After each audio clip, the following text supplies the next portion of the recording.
Humanity Matters.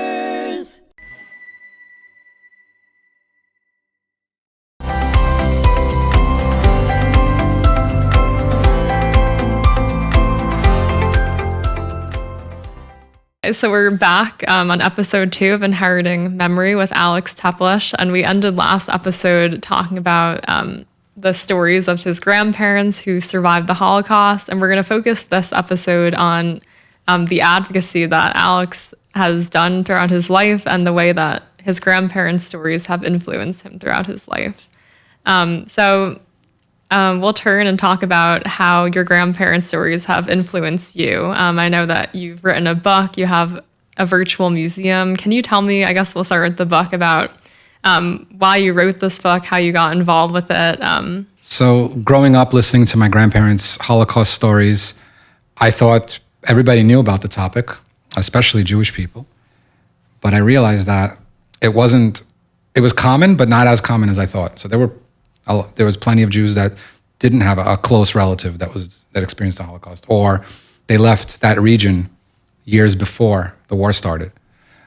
So that's one. Another thing is, in school, we learned about the Holocaust very, very briefly.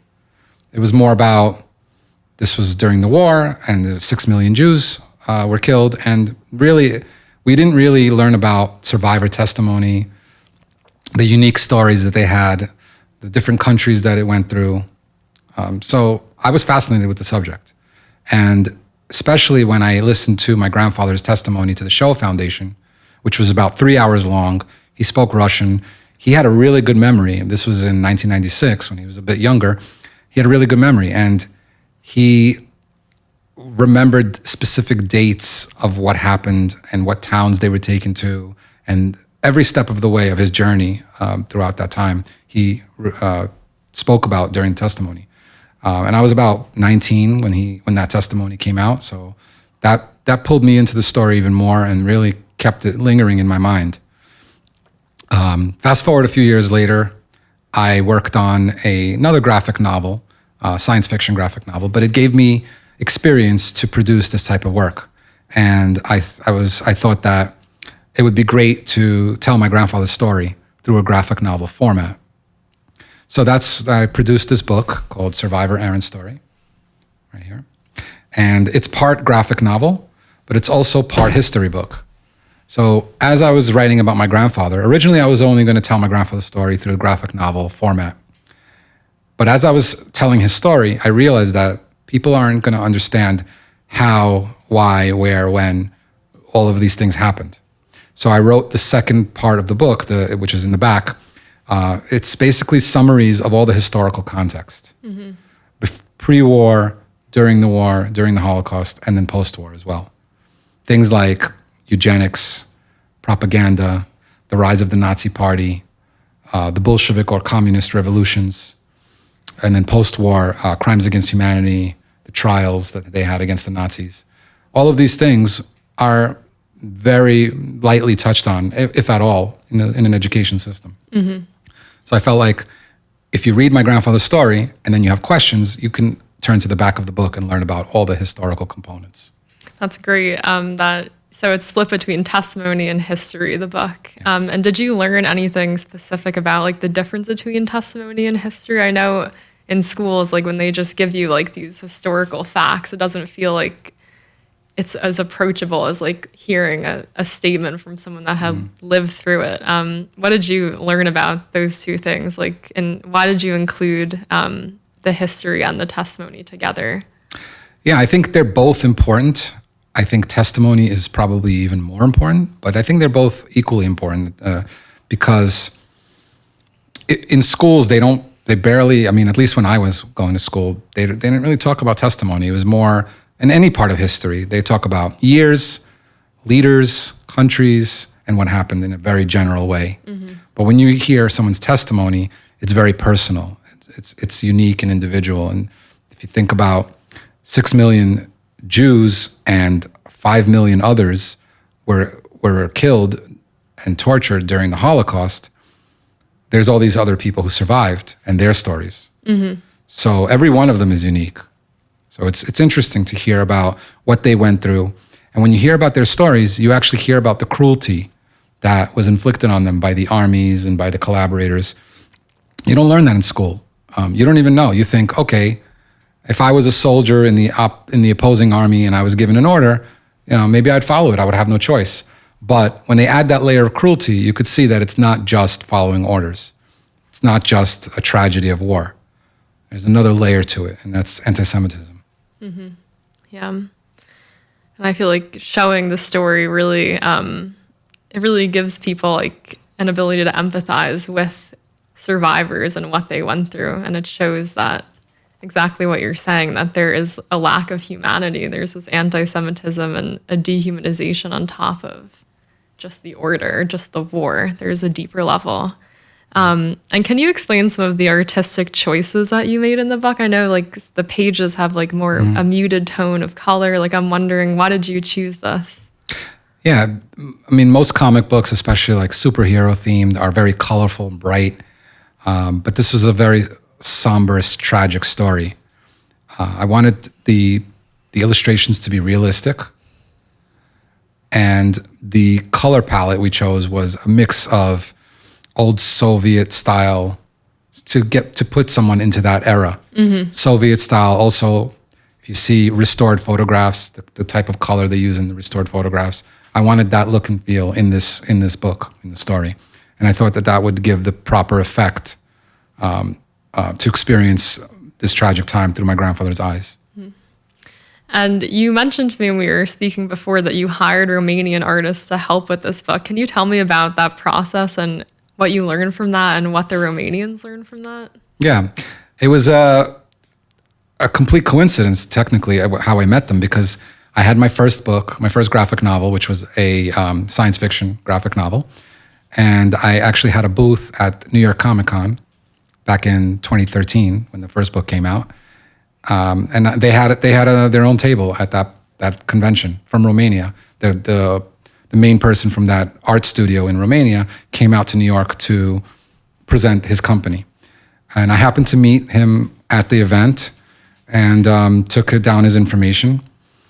And then later I found out that they have the ability to work on projects like this, graphic novels. And I felt like it would be an interesting backstory that the modern day Romanians are working on this project. And they weren't necessarily taught all of these details that their country was involved in during the Holocaust. They learned a lot by working on the project because maybe more recently they started to introduce some of this subject matter in their education system. Mm-hmm. But prior, especially during the communist days, and Romania was involved in that too, they wanted to suppress that information. They didn't want themselves to look bad. These artists appreciated the project. They recorded a very touching video talking about their experiences of working on the project and how meaningful it was and how much they learned. So I thought that was a great backstory to the overall theme of the project and the work. Wow. So it's incredible to see that your book already helped, teach people about what had happened. And of course, the role that the Romanians played in the Holocaust had taught them about their own history, right? That they weren't able to learn. Did they talk to you at all about what happened to your grandfather or ask you questions? Well, the main illustrator, we were communicating on a daily basis, and behind the scenes, I had to describe every panel of the book. The book has over 300 panels of art. Every panel I had to describe to him in words, and also supporting photographs that I would find, historical photographs, to show him how certain scenes should look, characters, down to the clothing. I wanted it to be very historically accurate. Helmets, guns, tanks, everything. Mm-hmm. So both of us learned about history while we worked on it together. And we communicated a lot. And he learned specifically about my grandparents and their story. Wow, that's great. So we also discussed that you create a virtual museum detailing your grandfather's story. Can you tell me a little bit about the advocacy that you've been able to do through the museum and how you came about doing that kind of project? Yeah. So the project itself has been an evolution. Originally, like I mentioned, it was going to be purely a graphic novel memoir of my grandfather. during that process, I decided to add the historical components into the back of the book. That was the first piece of evolution. I was also accepted into a fellowship that gave me a partial grant for my work. And their requirement was that this had to be a community project. A book itself wasn't necessarily falling into that category. So I put together a multimedia presentation, a mixture of my grandfather's testimony with subtitles for people who don't understand Russian, the artwork from the book, other historical imagery, footage, music, themes, and I set up a book launch event, and that's where I hosted that first presentation. Ever since then, for over a decade now, I've been hosting these presentations for different groups, schools, community centers, synagogues, churches, interfaith groups, and educator sessions too, working with teachers. So that continued to evolve. In 2022, I saw this new technology which gave the ability to walk through virtual spaces. It was intended for real estate sales, really, but I saw the opportunity to build out that platform into a museum, into a virtual museum. So I took all of the components from my multimedia presentation and put them into this virtual museum and added more along the way. In fact, even though my grandparents weren't in Auschwitz, that was the one 360-degree image I could get from an actual camp. So I incorporated that into the museum. So you could actually step into the barracks of Auschwitz while you're in the museum. And there's all of the different artifacts all over the museum. It's virtual. You don't need a headset. You just need a regular browser and your mouse, and you just navigate through. And you could watch videos. You could listen to audio tour. You could read, look at artifacts, historical artifacts, and do all of that in the museum. The museum was a Webby honoree. Webby is like an award for internet-based projects. The book itself was a winner of the Independent Publishing Book Awards. And the work started to get noticed and started to be adopted by schools. So eventually I connected with an organization called the Network for Innovative Holocaust Education, which has a lot of different educators all over the world. And we have events, we share our work with each other, and we look for ways that we can collaborate on each other's projects. I met, one of the people I met through that, Hillary Levine. She has an organization on the West Coast called Avenues for Change.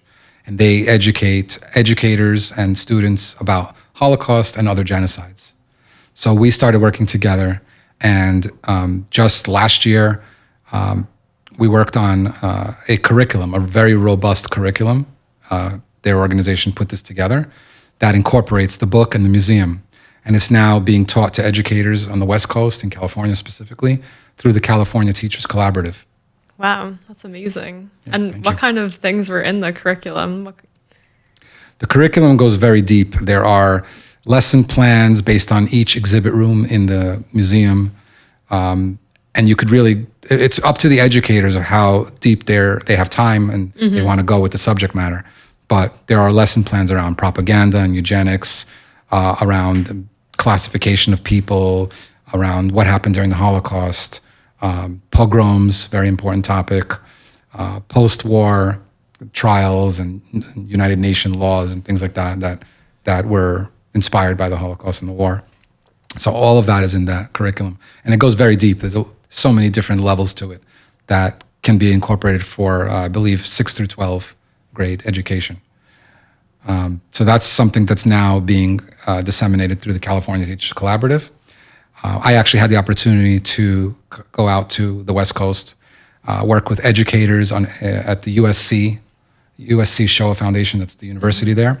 Worked with educators there on educator sessions, showing them my book, the museum, and teaching them about the subject matter that they don't even know to such detail. And then I also had a chance to go out to Fresno, California, and visit 4 different classrooms, grades 8, 9, and 10, and do smaller lessons with them, showing them some of the videos, passing around art from the book, sharing the book with them, and leaving some copies with them in the classrooms. Yeah, it's incredible. It's such important work to ensure that the history is still understood and learned for future generations. Were there any interactions with students that really struck you while you were doing all this work? Actually, the students really inspired me. The neighborhoods we went to were not really, didn't really have that many Jewish people. And students still connected to the work. They connected to it. We handed out larger format of some of the art and gave them an opportunity to reflect on what they're seeing there. The students volunteered. They were very engaged. And I think that it really reached them because it's a testimony, a survivor's story, and not just simple historical facts like years, leaders, countries. So I think it really connected with them, and they walked away understanding what happened. And it's not a Jewish story. It's a global story. It's a world story. It's a story of humanity. And they learned about that. That's incredible. And it seems like your presentations were so interactive, like them getting to see art from the book. And I feel like that makes it, in a way, like more digestible, maybe for a young person when they could interact with a comic book and also understand like the depth of the message and see like how tragic it really was. And when you were like in these educator sessions with teachers, what were like the main things that you stressed to them that you wanted them to teach their students? I call my book one of the least documented chapters of the Holocaust, and I think that many of these educators also learned a lot. They may have not known the level of involvement the Romanian army had, or the level of cruelty that was inflicted by them and by the collaborators, or that there were over 40,000 different camps and ghettos during the Holocaust. Not all were as organized as Auschwitz or some of the larger camps. It wasn't such a process of arrival, work, or be killed, but it was very chaotic. People didn't know what their next hour would look like in different regions. So they learned a lot, the educators. I think they were also inspired. I think using the museum, they can use that on their smart boards or their large screens in their classrooms and take their students on a virtual field trip, or give them to them as a homework assignment or a project. Allow them to volunteer, come up and help navigate through the museum by using the touch screen or the mouse or whatever. And it's like taking a field trip without actually going anywhere and learning so much about this history. Yeah, and you mentioned that it's a chapter of the Holocaust that isn't spoken about a lot. And I feel like when you think of the Holocaust, you think of like Auschwitz or like the big camps. So you don't necessarily, your first thought isn't always like these very disorganized kind of camps in rural Ukraine. I feel like I'm learning a lot about that chapter, which my Holocaust education hasn't necessarily stressed. And it's really important that I feel like those chapters that aren't spoken about as much are taught and learned about by people, because the experiences are so different that survivors have. So I guess the last thing I wanted to talk about, where you mentioned some of the work that you've done by helping. You said you traveled to Budapest, was it, and helped Jews relocate. Can you tell me about that work and how you got involved? Yeah, when the Ukrainian-Russian war started in 2022, I was inspired by hearing both my grandparents' story and some of the people who risked their lives to help them survive throughout their story. But also, there were a lot of people, especially Jewish Americans, that helped my family. They protested and convinced the government, American government, to basically speak up against Soviet Union holding back Jewish people from leaving. And finally, the Soviet Union allowed us to leave and emigrate. They also helped us along the way. It wasn't like we got on a flight and came straight to America. We had to go take a train, go to Austria, then we stayed in Italy. Most immigrants at the time had to go through that process. And in Italy is where you would wait to be accepted into a country. Many people went to Israel. Some went to Australia, Germany, Canada, and a lot of people came to America. But along the way, there were volunteers there. I was a baby, but I heard these stories from my family of how these volunteers helped us. And if it wasn't for them, we wouldn't be here. So I was inspired by all that. And I heard about an opportunity to go to Budapest to help Ukrainian refugees that were escaping the war. Most were not Jewish, but there were some that were either Jewish or had traced their heritage back to being Jewish, and those people were being relocated to Israel. This was before the war in Israel started. So I was there for about 2 weeks, helping the organization that was helping the people, putting them into these hotels and temporarily, and helping them continue their lives, figure out what's the next step for them. Mm-hmm. There were some cases where a mother would arrive with her teenage daughter or son to get them to safety, but then go back because their older son or husband were fighting in the war. So they had to go back into Ukraine. They already escaped, but they had to go back. But they would leave behind their teenager and send them off to whatever their next journey was. Some would go to Israel. So it was very meaningful to me to do that. Because I spoke Russian, I was able to communicate with the refugees, even though their main language at this point was Ukrainian. Mm-hmm. But they also understood Russian and spoke it. Right. So I was able to translate between people in Budapest and them. There was also there was organizations that had English speakers or people from Israel. So they didn't speak Russian or Ukrainian. So I was there to help translate, but also help with logistics. We had to go through to maybe a consulate or some other organization, get some paperwork, spend time with people's children and teenagers so that they can take care of business for their family. Some people came with pets.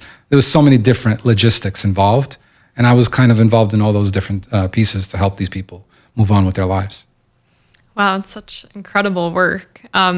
And I guess I just want to ask that a lot of times there's like a psychological like echo or like trauma to having this history in your family. I was wondering, how do you feel? Like, do you feel that there are moments in your life where you feel like the echo of the Holocaust, or is it, I guess I know like we talked a lot about like all the advocacy work that you do and volunteering in Budapest.